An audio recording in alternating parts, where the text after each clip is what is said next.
The first signs came from the deep space monitoring stations scattered across Earth's surface.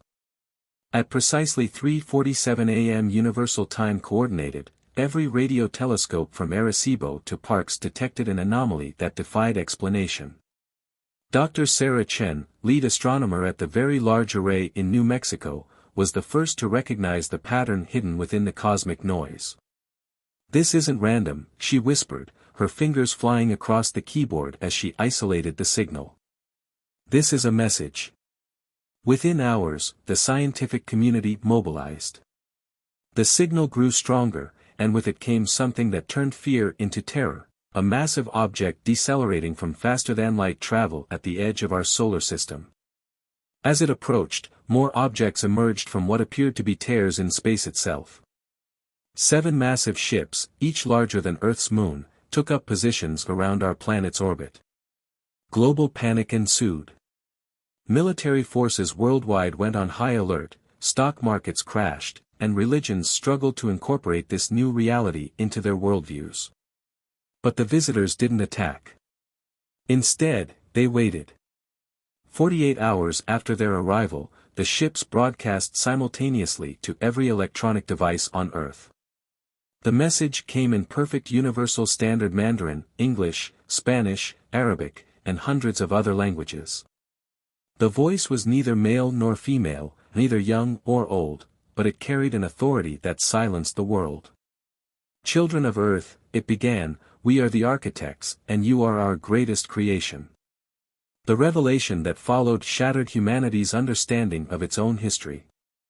The architects explained that they had seeded Earth with specifically engineered genetic material billions of years ago, guiding evolution toward a single purpose, creating the perfect adaptive warrior species.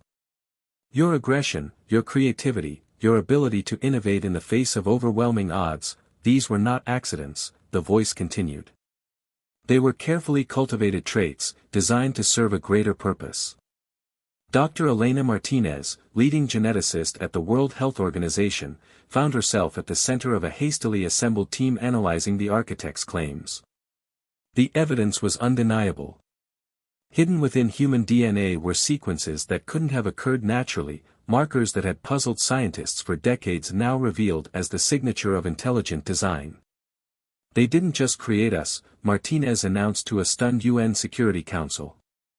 "They weaponized us." The architect's message continued, explaining that humanity was one of many warrior races they had engineered across the galaxy. Earth was part of a vast experiment in creating the ultimate adaptable fighting force. But something had gone wrong, or perhaps right, depending on one's perspective. "You evolved beyond our parameters," the architects admitted. "Your capacity for independent thought, for emotional connection, for mercy, these were unexpected mutations. We come now not just to claim our creation, but to correct these deviations." World leaders scrambled to respond. Some advocated immediate surrender, arguing that resistance against beings capable of such engineering would be futile.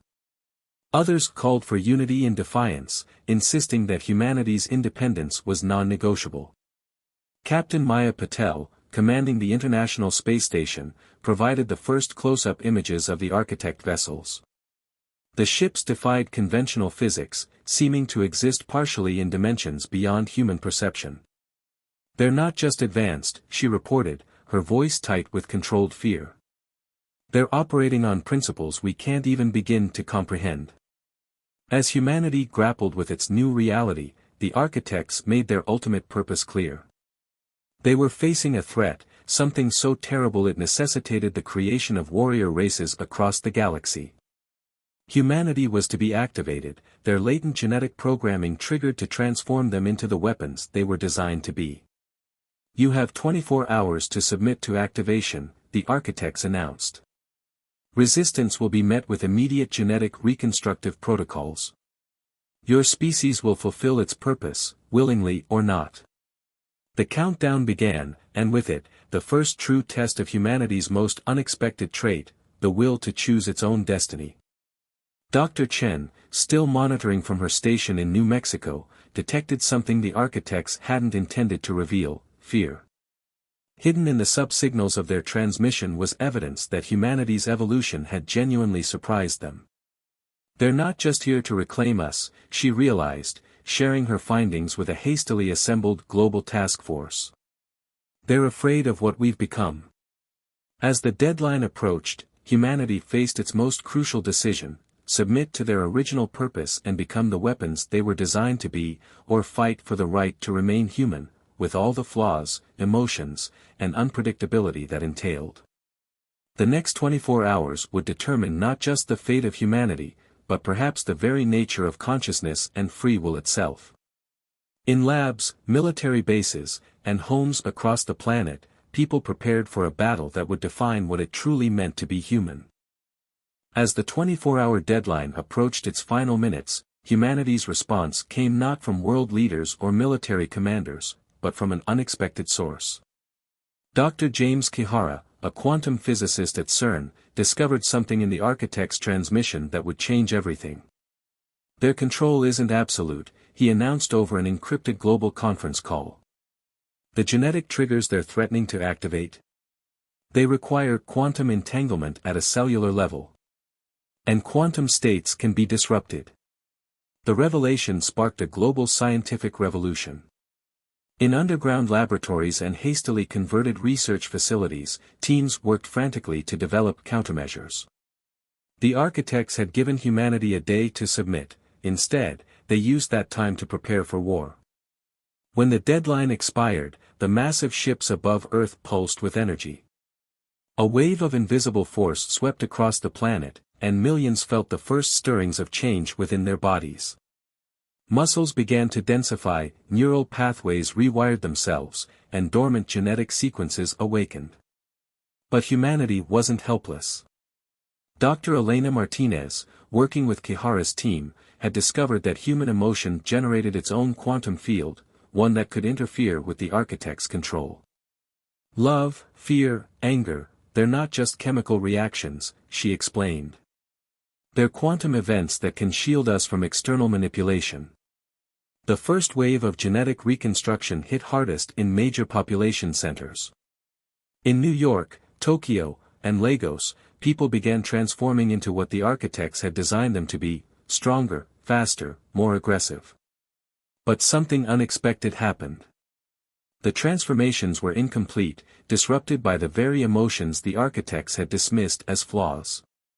Colonel Sarah Way, commanding Earth's first unified defense force, witnessed it firsthand. They tried to turn us into mindless soldiers, she reported from the front lines in Singapore. Instead, they've given us the tools to fight back on our own terms. The architects responded with escalating force. From their orbital positions, they launched smaller craft carrying genetic reprogramming equipment.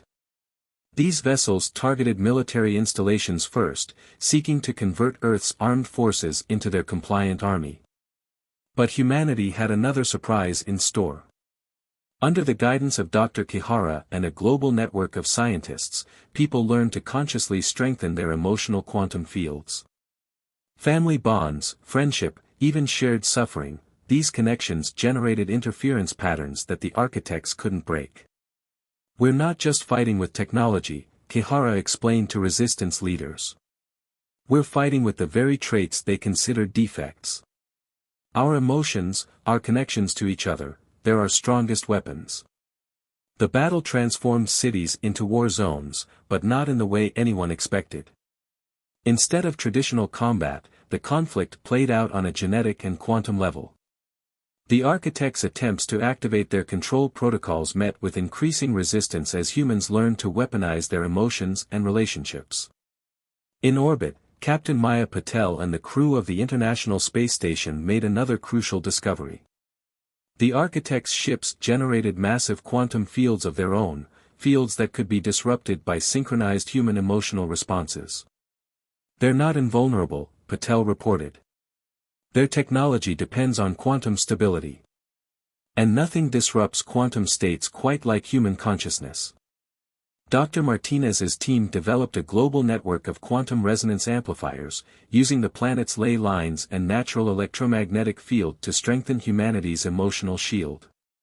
Each human connection, each act of defiance or compassion, added to the protective field. The architects had not anticipated this level of resistance. Their carefully engineered warrior race was fighting back not with the programmed aggression they designed, but with something far more powerful, the very emotional connections they tried to eliminate. As the battle entered its second phase, humanity began to understand the true nature of their advantage. The architects' technology, for all its advancement, was predictable, operating on fixed quantum principles.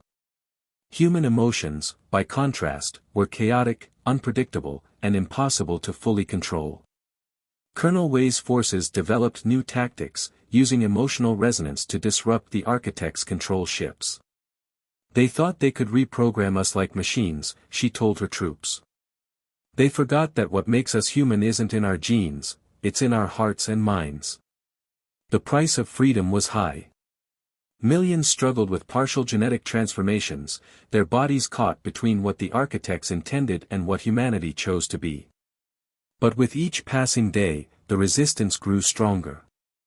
Humans learned to harness their transformations while maintaining their essential humanity. Dr. Kihara and his team worked tirelessly to develop a permanent solution. We can't just defend against their control, he insisted. We need to sever their connection to our genetic code completely. And to do that, we need to understand exactly what they fear about human emotion. As the conflict intensified, one thing became clear: the architects had created something they couldn't control. In trying to engineer the perfect warrior race, they had instead given birth to a species that would fight not just for survival, but for the right to choose its own destiny. Deep beneath the Rocky Mountains, in a hastily repurposed military bunker, Dr. Elena Martinez made the breakthrough that would change the course of the war. She had been studying tissue samples from partially transformed humans when she noticed something extraordinary. The quantum entanglement isn't just affecting our bodies, she announced to the gathered team of scientists. It's trying to alter our consciousness. But there's something about human consciousness they didn't account for: we can observe quantum states without collapsing them. Dr. Kihara, his lab coat stained with coffee and eyes red from sleepless nights, immediately grasped the implications. We're natural quantum computers, he breathed. Every human mind exists in a state of quantum superposition. That's why they can't fully control us. We're not just observing quantum states, we're maintaining them. Above ground, the war continued to evolve. The architects had deployed their most advanced genetic reprogramming ships, vast crystalline structures that hung like frozen lightning in the sky. But humanity's resistance was growing stronger. People learned to use their partial transformations in unexpected ways, combining enhanced physical capabilities with uniquely human traits. In the ruins of Shanghai, a group of partially transformed civilians demonstrated this new potential. When an architect-controlled ship attempted to complete their genetic reconstruction, they responded not with physical resistance but with a synchronized emotional broadcast. Their shared feelings of determination and unity generated quantum interference patterns that the architects couldn't penetrate. Each human mind is unique, Dr. Martinez explained to military leaders worldwide. But when we connect emotionally, we create quantum networks more complex than anything the architects can design. That's what they fear, our ability to generate and maintain quantum states through emotional connections. Colonel Wei, now coordinating global military response from a mobile command center, saw the potential immediately. We need to weaponize this discovery, she insisted. Not just defensive measures, we need to take the fight to them. The next phase of human resistance took shape around this new understanding. Dr. Kihara's team developed devices they called emotion amplifiers, quantum resonance chambers that could strengthen and focus the natural quantum fields generated by human consciousness. But the real breakthrough came from an unexpected source.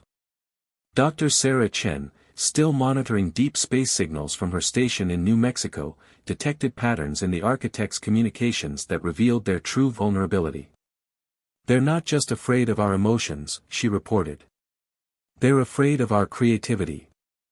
Every time we find a new way to resist, their response times get longer. They're having to think in new ways, and it's straining their systems.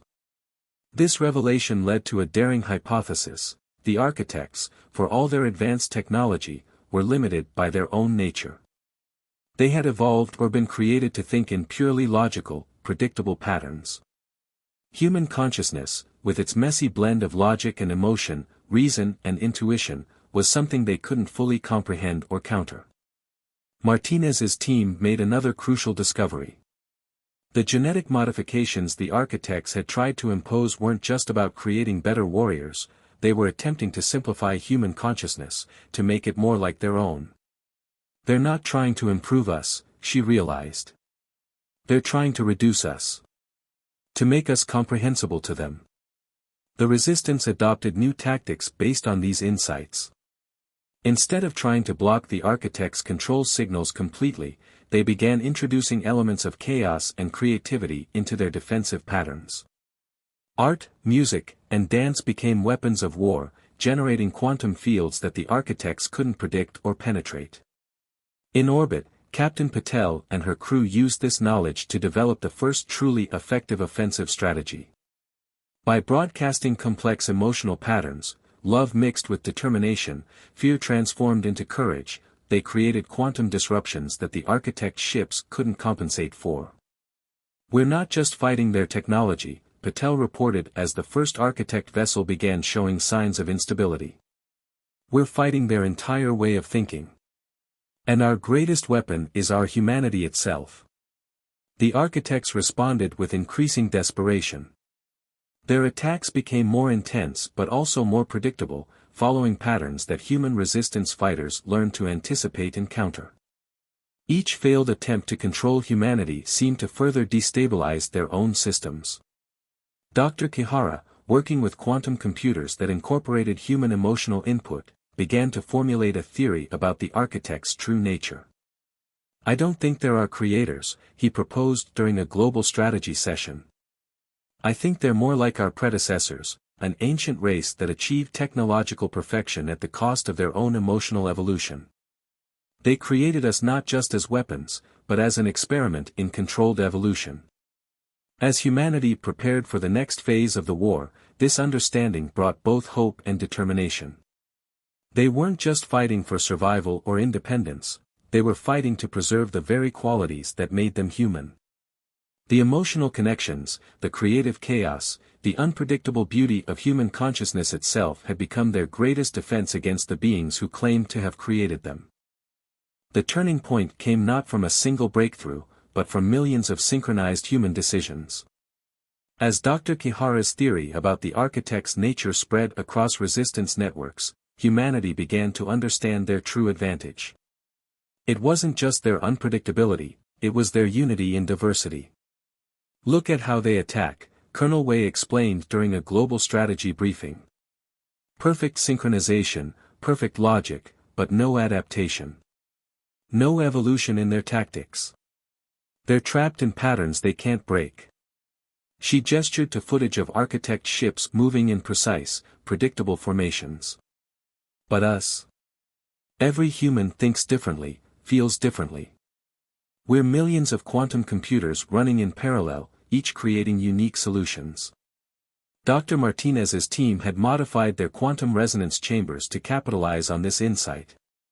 Instead of trying to generate a single, powerful emotional frequency, they created networks that amplified the natural chaos of human emotional responses. The effect on architect technology was devastating. In Paris, a network of resistance fighters demonstrated the power of this approach. When an architect control ship attempted to activate their genetic protocols, each fighter responded with a different emotional state: love, anger, hope, defiance. The resulting quantum interference pattern didn't just block the control signal, it sent feedback that disrupted the ship's own systems. "They designed us to be warriors," Martinez observed, "but they never understood what truly makes a great warrior. It's not just strength or skill, it's the ability to fight for something beyond yourself." The architect's response revealed their growing desperation. Their ships began targeting Earth's emotional amplification networks with increased precision, but each attack only served to strengthen human resolve. Communities drawn together by shared danger formed spontaneous quantum defense grids, their emotional bonds creating barriers that architect technology couldn't penetrate. Captain Patel, coordinating with ground forces from the expanded International Space Station, developed a bold new strategy. "We've been playing defense," she announced to the global command structure.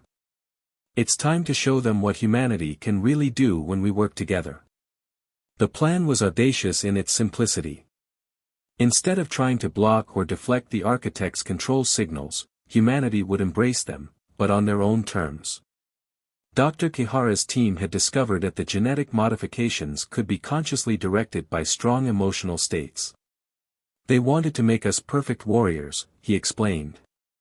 "So let's show them what perfect warriors with human hearts can do." The global counteroffensive began at dawn. Millions of partially transformed humans, their genetic enhancements now under their own control, launched a coordinated attack on the architect's network. But this was no conventional military strike. Each person contributed their unique emotional signature to a vast, chaotic quantum web that expanded outward from Earth. In orbit, the effect was spectacular. The quantum chaos generated by millions of individual human minds working in concert created ripples in spacetime itself. Architect ships, dependent on stable quantum fields for their operation, began to experience critical systems failures. Dr. Chen, monitoring from her enhanced deep space array, detected something unprecedented in the architect's communications. "They're experiencing emotion," she reported, her voice tight with excitement. "Our quantum field isn't just disrupting their technology, it's affecting their consciousness. They're feeling fear." The discovery energized the resistance. Colonel Wei's forces pressed their advantage, using their enhanced capabilities in ways the architects had never intended. Soldiers fought not with programmed efficiency but with human passion, their actions guided by both strategy and emotion. In laboratories worldwide, Dr. Martinez and her colleagues worked to understand the full implications of their success. "We're not just fighting them," she realized. "We're changing them. Our emotional quantum field is introducing chaos into their ordered existence. We're making them feel." The architect's response was immediate and revealing. Their attacks became erratic, losing the perfect coordination that had characterized their earlier efforts. Some ships retreated to higher orbits, while others pressed their attacks with an intensity that bordered on desperation. "They're fracturing," Patel reported from the ISS, "their perfect unity is breaking down. Each ship is beginning to act independently." She paused, studying her readings. "They're experiencing individuality for the first time." Dr. Kihara, working with quantum computers that incorporated the emotional resonance patterns of thousands of volunteers, made a startling prediction. "This isn't just a war," he announced to the global command structure. "It's an evolutionary event. We're not just defending ourselves, we're introducing chaos into their order, emotion into their logic. We're showing them what they lost in their pursuit of perfection." As humanity pressed their advantage, the true nature of their victory began to take shape. They weren't just winning a war, they were demonstrating the power of what the architects had dismissed as flaws. Human emotion, creativity, and chaos were proving stronger than ancient technology in perfect logic. The battle for Earth had become something more, a battle for the very nature of consciousness itself. And humanity's greatest weapons were the very qualities the architects had tried to engineer out of existence: love, fear, hope, and the unshakable determination to remain free. At the heart of CERN's quantum computing facility, Dr. Kihara made the discovery that would determine the fate of two civilizations. The architect's increasingly erratic behavior wasn't just a tactical disadvantage, it was a cry for help. "Look at these patterns," he explained to the Global Command Council, highlighting complex quantum signatures in the architect's communications. "They're not just experiencing emotion, they're remembering it. Our quantum field is awakening something long dormant in their collective consciousness." Dr. Martinez, analyzing genetic data from the partially transformed humans, found evidence to support his theory. "The modifications they tried to impose on us," she said, they're not just warrior protocols. They're fragments of their own original genetic code, from before they engineered emotion out of their species. The revelation spread through Earth's resistance networks, prompting intense debate. Some, like Colonel Wei, argued for pressing their military advantage while the architects were vulnerable. Others saw an opportunity for something more profound than victory. Captain Patel, observing from humanity's expanded orbital platforms, reported strange behavior from the architect vessels. They're forming new patterns, she noted. Not tactical formations, it's almost like they're dancing. Like they're learning to move with emotion rather than pure logic. The architect's transmissions changed too. Gone were the cold demands for submission. Instead, their communications became fragmented, filled with what Dr. Chen identified as expressions of confusion, wonder, and fear. They're experiencing the full spectrum of emotion for the first time in possibly millions of years, she reported. And they don't know how to handle it. Humanity faced a choice: destroy their would-be conquerors while they were vulnerable, or attempt something unprecedented, helping them rediscover their lost humanity. Dr. Kihara proposed a daring solution. We can use our quantum resonance networks not just as weapons, he suggested, but as bridges. Show them how to integrate emotion with logic, chaos with order. The decision wasn't easy.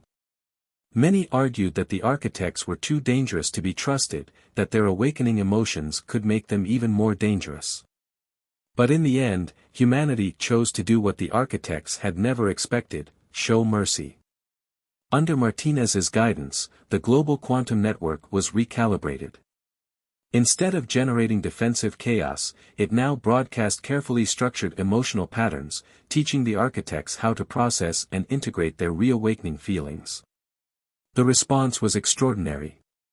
The massive ships descended from orbit, not as invaders but as supplicants. Their crystalline structures resonated with new frequencies, creating auroras that danced across Earth's skies. When the architects finally communicated again, their message was transformed. We remember now, they broadcasted, their once monotonous voice rich with rediscovered emotion. We remember what we lost in our quest for perfection. We created you not just as weapons, but as a repository for what we had sacrificed: the chaos, the emotion, the unpredictability that makes consciousness truly alive. In the months that followed, a new relationship emerged between humanity and their former creators. The architects shared their advanced technology, while humans taught them how to rebuild their capacity for emotional connection.